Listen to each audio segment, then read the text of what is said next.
It started with a sound, not loud enough to wake the entire neighborhood, but sharp enough to make someone stop and listen.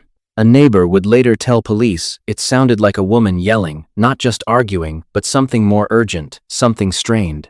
And then, silence. No footsteps, no doors slamming, no calls for help. Just a stillness that didn't feel normal. At the time, it was easy to ignore. But by the next day, that moment would feel very different. Because Suzanne Simpson was gone. From the outside, Suzanne's life looked stable. She lived in Texas, in a neighborhood where everything followed a routine, the kind of place where mornings were predictable and evenings were quiet. People waved to each other, but didn't ask too many questions. Suzanne was known as a caring mother, someone who stayed connected with her family and paid attention to the details that matter in everyday life. She wasn't someone who disappeared from responsibilities. She wasn't impulsive. People who knew her said the same thing over and over again. She wouldn't just leave. And that sentence would become one of the most important parts of the entire case. Because if she didn't leave, then something else had to explain why she was gone. The night before she disappeared didn't begin with panic. It began, like many other nights, quietly. But sometime during that evening, something changed. Neighbors would later recall hearing raised voices coming from Suzanne's home. It wasn't unusual enough to call police, but it was noticeable. Tension, not chaos. The kind of argument people assume will eventually cool down. No one stepped in. No one knocked on the door. Because most people don't want to interfere in someone else's personal life. But sometimes, those moments matter more than anyone realizes. Because that argument may have been the last time Suzanne was ever heard. When Suzanne didn't show up the next day, concern didn't immediately turn into panic. At first, people tried to explain it. Maybe she was busy. Maybe she needed space. Maybe she had gone somewhere unexpectedly. But as hours passed, those explanations stopped making sense. Her phone wasn't responding. No one had heard from her. There were no messages, no updates, no sign that she was safe. And slowly, the realization began to settle in. This wasn't normal. This was something else. Something serious. When authorities got involved, they started where investigators always start, the last place the person was seen.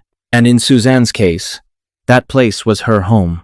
The same place where neighbors heard that argument. The same place where that scream may have happened. The same place where things no longer felt simple. Police began asking questions. And almost immediately, the timeline didn't feel clean. There were gaps. Moments that didn't connect clearly. Details that seemed slightly off. Not enough to prove anything right away, but enough to create suspicion. As investigators looked deeper, attention naturally turned to the people closest to Suzanne. Because statistically, when someone disappears under unclear circumstances, the answer is often closer than expected. Her husband became a central figure in the investigation. At first, his behavior appeared cooperative. He spoke with authorities. He answered questions. Nothing immediately stood out as aggressive or defensive. But experienced investigators don't just listen to answers. They study patterns. They compare timelines. They notice inconsistencies. And in this case, there were small things that didn't fully align. Nothing dramatic. Just enough to raise questions. Neighbors began sharing what they had heard. That argument. That sharp moment of tension. Suddenly, it wasn't just background noise anymore. It became part of the timeline, part of the story, part of the last known moments before Suzanne disappeared. And when you place that alongside everything else, it starts to feel less like coincidence.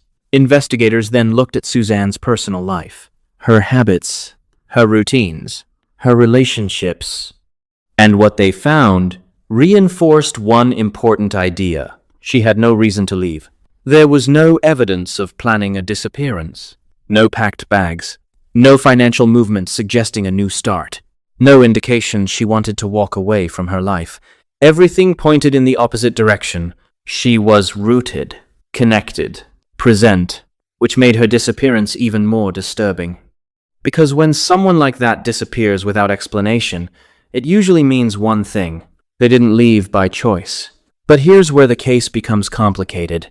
There was no body, no clear physical evidence, no confirmed crime scene. And that changes everything, because without those elements, investigators are forced to rely on behavior, patterns, and indirect clues. Things that suggest truth, but don't prove it. And this is where psychology becomes important. In cases like this, detectives don't just investigate what happened, they investigate people, how they react, how they speak, how their stories change over time. Because sometimes, the truth isn't hidden in evidence. It's hidden in behavior. As the investigation continued, pressure slowly increased. Questions became more direct. Timelines were examined again and again. Small details were revisited. And with each layer, the situation felt heavier, more serious, more complicated. But still, no clear answer. And that uncertainty created tension not just for investigators, but for everyone watching the case unfold. Because there are moments in true crime where everything feels like it's about to connect, where the pieces almost fit together, where the truth feels close enough to reach.